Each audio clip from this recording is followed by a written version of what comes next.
అండి కే సత్యవతి భక్తి పాటల ఛానల్కు స్వాగతం. శివపురాణం ప్రథమ శ్వాసములో కొన్ని కథలు. శుక్లాంబరధరం విష్ణుం శశివర్ణం చతుర్భుజం ప్రసన్నవదనం ధ్యాయే సర్వ విఘ్నోపశాంతయే.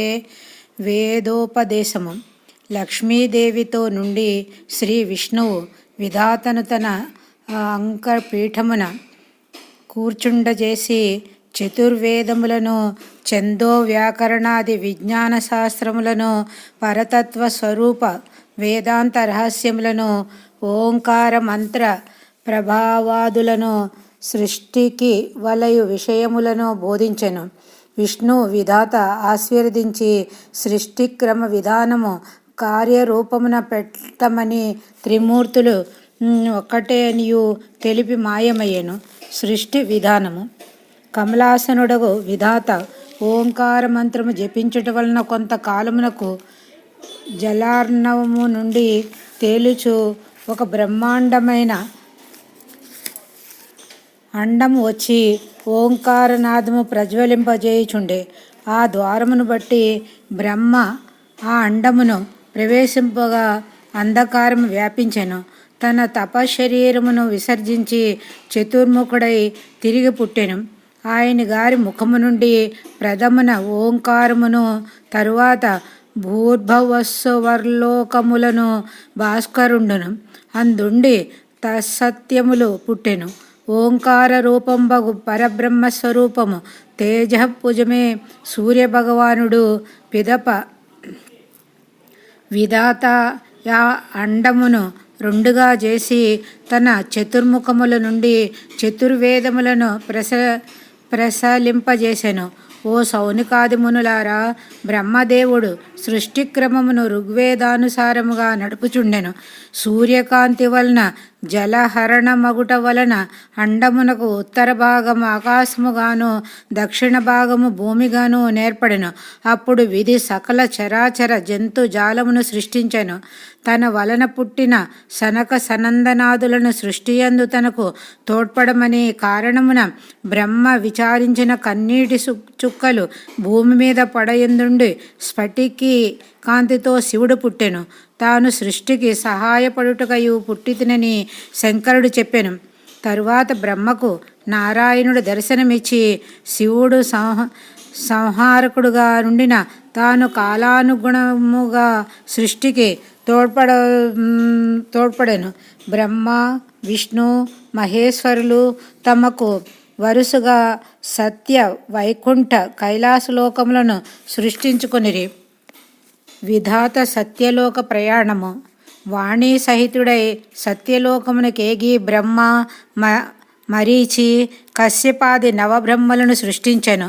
ఆ ఉపబ్రహ్మలలోని దక్షుని 64 పుత్రికలు కలరు. వారిలో 10 మందిని కశ్యప ప్రజాపతికి ఇచ్చుట వలన నింద్రాది దేవగణమును, రాక్షసులను, వైనతేయులు, యక్షులు, సర్పములు, గంధర్వులను, ఐరావతాదులను, అప్సరసులను, పక్షిజాలమున వృక్షాదులు మున్నగు సమస్తమును పుట్టినవి. త్రిమూర్తులనిన భక్తియుండిన దేవతలకు శంకరుడు స్వర్గలోకము నిర్మించి ఇచ్చెను. విర్భాగ స్వీకరణాది కారణముగా కూడా ఇచ్చెను. దుర్మార్గులకు రాక్షసులకు నదీ నద పర్వతారణ్య ప్రదేశమును నివాసముగా నిచ్చెను. బ్రహ్మ తన కన్నుల నుండి మారీచిని, మనసు నుండి భృగువును, శ్రోత్రముల నుండి అత్రి మహర్షిని, తొడల నుండి అందకుని, శిరము నుండి అంగీరసుని, చేతుల నుండి కర్దముని, ప్రాణముల నుండి దక్ష ప్రజాపతిని, పంచాంగముల నుండి వశిష్ఠుడు మొదలైన ఋషిపుంగవులను సృష్టి సహాయమునకై స్పృశించెను. తదనంతరము తన యంశం నుండి స్వయంభువ మనువును సృష్టించెను. స్వయంభువ మనువు కుమార్తెలకు పద్మగంధి శతరూపములకు మనువుతో పరిణయము గావించిరి. స్వయంభువ మనువునకు ప్రియపుత్రుడు అగ్ని, ఉత్థానపాదుడు సమకుమారులను ఆకూతి, దేహహూతి, ప్రసూతి అనబడు ముగ్గురు కుమార్తెలను కలరు. ఆయన తన కుమార్తెలను వరుసగా రుచి, కర్దమి, దక్షులకు వివాహం చేసెను. అనంతరము రుచికి యజ్ఞుడను కుమారుడు క్షిణాఖ్యమును కుమార్తెను కలరి. దక్షిణాఖ్యకు అర్చిష్మతులను 20 జన్మించిరి. అర్ధమునకు కపిలుడును మొదలగు వారును దక్షునకు 64 కుమార్తెలు జన్మించిరి. వారిలో వద ముగ్గురును ధర్ముండు 11 కన్యలను భృగుడు పెండ్లాడిరి అను ఆమెను పరమేశ్వరుడు చేసుకొనెను. అంగీరసుడు, పులస్యుడు, మారీచి, అత్రి, వశిష్ఠుడు మొదలగు వారు మిగిలిన వారిని చేపట్టిరి. ఈ విధముగా వివాహమాడిన దంపతులు సృష్టి స్థితుల జక్క చేయుచు కర్మానుసారులై త్రిలోకమున సుఖ దుఃఖ రూపములైన వృద్ధి క్షయములను నడుచుచుండిరి అని సూతుడు చెప్పిన చరిత్రను కూడా తెలియచెప్పడని సౌనకాదులు కోరిరి. అప్పుడు ఆ తండ్రిట్లు ప్రారంభించెను. ఓ ఋషీశ్వరులారా, దక్ష సంతాన కారణముగా అనేక విధములకు జంతు సమూహములను ప్రాణికోటియు వివిధ వస్తు సముదాయము స్పృశించబడి స్వర్గ మర్త్య పాతాళాది లోకములలో ఉండి ఎడమ లేక వానితో నిండి ఉండెను. దక్ష ప్రజాపతికి జన్మించిన సతియను కన్యకామణి వివిధ స్తోత్రములు చేసి శివుణ్ణి పెండ్లి ఆడెను. తరువాత త్రిమూర్తులను దేవతలను ఆలోచించి రేయింబవళ్ళు ఏర్పరిచిరి. సంధ్యాదులకును ప్రాణి సమూహమునకును సూర్యుని, వృక్షాదులకును చంద్రుని సంరక్షకులుగా నియమించిరి. దిక్కులలో ఒక్కొక్క దిక్కున ఒక్కొక్క అధిపతిని నియమించి ఈశాన్యమును ఈశ్వరుడు కైలాస పర్వతవాసి అయి ప్రజానీకమును రక్షించుచుండెను. కాలము అనేక విధములుగా విభజన చేసిరి. ధర్మపదమున కాలచక్రము నడుచుచున్నట్లు రాసులు, స్వభావములు, సంచార గ్రహములు, మానవులు మనుగడకై యజ్ఞాది కర్మలను ఏర్పాటు గావించబడెను. పరమేశ్వరుని అర్ధాంగి అయిన సతి అనేక నామములతో ప్రజలచే కీర్తింపబడెను. ఆ సతీదేవిని బ్రహ్మాది దేవతలు సంస్తుతించి ఎవరి స్థానములకు వారు వెడలిరి. పరమేశ్వరీ రూపమైన సతితో పరమేశ్వరుడు కైలాస పర్వతమున కుబేరుని సేవలనందుచు సంతోషముగా నుండెను. మార్కాండేయుడు కుబేరుడా కైలాసంబనుండుటకు కారణమేమిటని నందీశ్వరుని ప్రశ్నింప అతడిట్లు చెప్పుచున్నాడు. పూర్వక గుణహీనుని కథ. పూర్వకాలమున గాంపిల్వ నగర బ్రాహ్మణుడైన అగ్నిదత్తునకు గుణహీనుడను కుమారుడుండెను.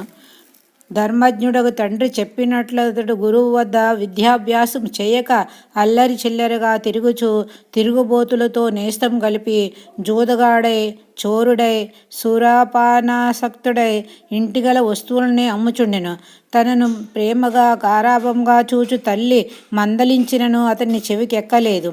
తండ్రి అయిన అగ్నిదత్తుడొక మారు రాచనగురు నుండి వెడలుచుండ ఆ మార్గమున వచ్చు ఒక జూదగాని చేతి వేలికి తన ఉంగరముండట చూచి కోపించి ఎక్కడదని ప్రశ్నించ ఆ జూదరి గుణహీనుడోడు వలన ఆటలో గెలిచితి.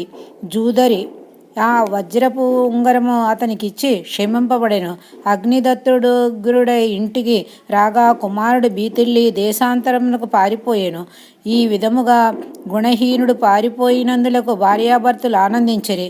దేశాంతర ప్రయాణికుడైన గుణహీనుడొక అడవిలో మార్గమును గానక ఒక చెరువు ఒడ్డున కూర్చుండి తన దురదృష్టములకు విచారించుచు అచ్చటనే నిద్రపోయాను. కొంతసేపటికి నిద్రలేచి ఆ తటాకమున స్నానమనర్చి దాహం తీర్చుకొని పరమేశ్వర రక్షింపమని వేడుకొనెను. సుఖములందుకొన్న దుఃఖములందే కదా భగవంతుడు జ్ఞప్తికి వచ్చినది. తరువాత ఆ మార్గమున సోమేశ్వర క్షేత్రమునకు వెడలు యాత్రికులతో తానును వెడలను. సారోదార తరంగ శీతల సుధా సంబంధమయ్యున్న గౌతమీ నదీ స్నానమతడు సంకల్ప సహితముగా చేసెను. భక్తులు తోడగలిసి సోమేశ్వరుని గర్భగుడికి పోయి అభిషేకార్చనలు తిలకించుచుండెను.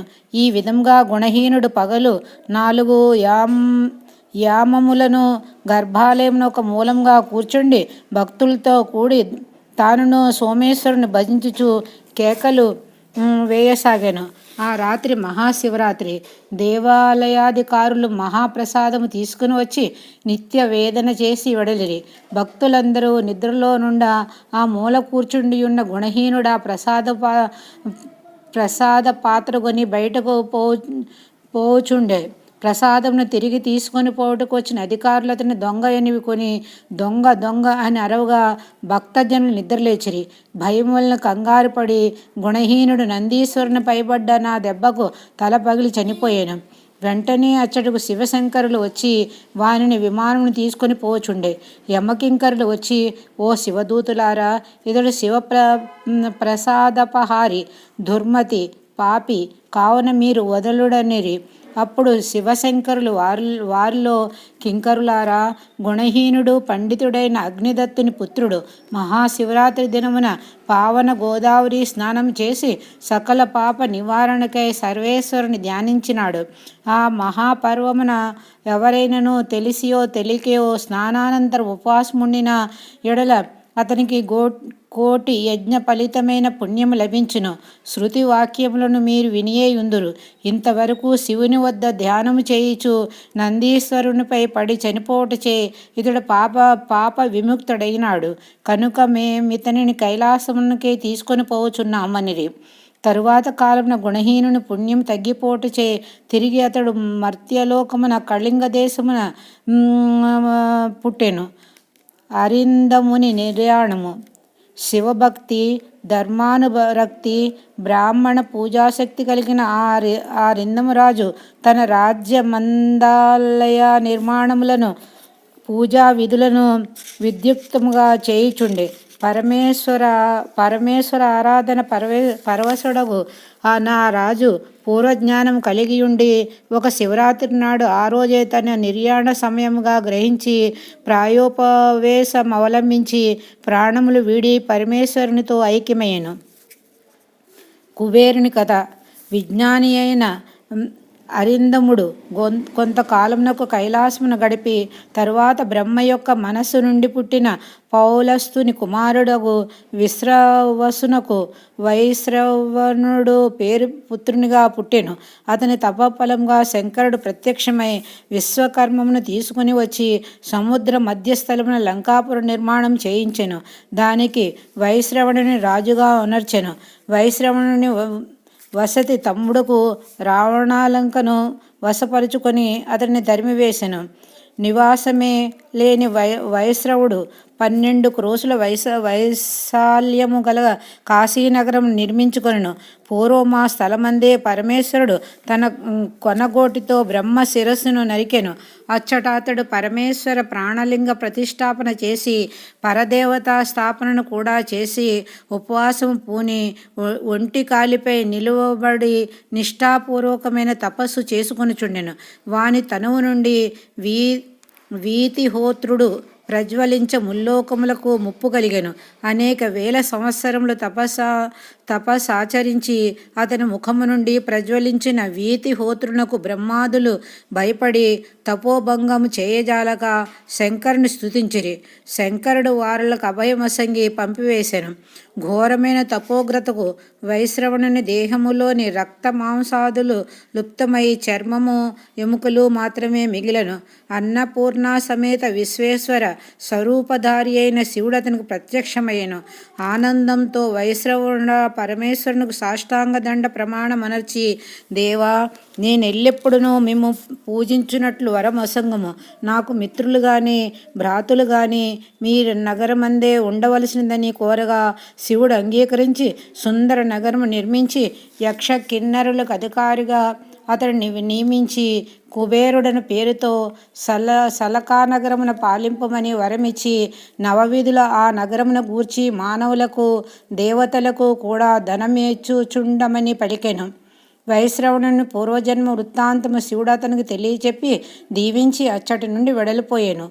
మార్కండేయుడ దేవిని నందీశ్వరునితో అరుంధతీదేవి చరిత్ర వివరింపమని కోరెను. అరుంధతీ చరిత్రము. సూతుడిట్లు చెప్పనారంభించెను. సౌనకాదులారా, పూర్వము మరీచి కశ్యపాదుల జన్మాంతరము నందక సాయంకాలమున సంధ్యమున సౌందర్యవతి అని ఒక కన్య జన్మించింది. బ్రహ్మయు బ్రహ్మ మానసపుత్రులను కూడా ఆమెను కోరిరి. పరమేశ్వరుడు వారులకు ప్రత్యక్షమై అది వారులకు అర్హత లేదని సంధ్యాకన్యని చూచి పరమేశ్వరుని గూర్చి కైలాసమున తపస్సు చేసుకునమని చెప్పి గౌతమ్యాది మహర్షులతో ధర్మశాస్త్ర నియమములను నిర్విచింపుడని బోధించి వెడలిపోయాను. విధాతకు మనస్సు చెల్లించుడిచే నింద్రియము జారక అగ్నిష్టామాదులరువది 4,000 భవిష్యత్తులో 6,000 పుట్టిరి. వీరినే పితృగణములందరూ. వీరుల జన్మములకు సంధ్యాదేవియే కారణమగుట వలన ఆమెకు పితృ మాతృ అను నామం ఏర్పరిచిరి. దక్షిణ కుమార్తె రతిని త్రిమూర్తులు మన్మధునికిచ్చి వివాహం చేయించిరి. సంధ్య యందు తనకు వాంఛ కలుగుట మన్మధుని వలనని అని గ్రహించిన బ్రహ్మ మన్మధుని నీవు శివుని త్రినేత్రము కారణముగా భస్మమగుదువుగాక అని శపించెను. తరువాత బ్రహ్మ వశిష్ఠుని చేత సంధ్యాదేవికి శివ పంచాక్షరి మంత్రోపదేశము గావింపజేసెను. సంధ్యాదేవికి శివుడు ప్రత్యక్షమై వరము కోరమనగా ఆమె తనకు పతిభక్తి స్థిరంగా కలుగునిమ్మని కోరెను. శివుడు అట్లే, నీ కాంతామణి, నీవు చంద్రభాగ నదీ తీరమున యాగము చేయుచున్న మేధాతిథి అను మహర్షి వద్దకేగి అతనికి తెలియకుండా నీవు కనపడకుండా నా యాగ హోమమందు నాకు ఇష్టడువగు అని కోరుచు అందు దుముకుము.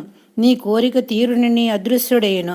అనంతర ఆమె అట్లే వెడలి యాగగుండమున పడగా ప్రభాకరుడామె దేహమును 2 భాగములుగా విభజించి ఒక దానిని దేవతాగణములకు ఇష్టమగు ప్రాతఃసంధ్యగను మరొక దానిని పితృగణ ప్రియమ్మగు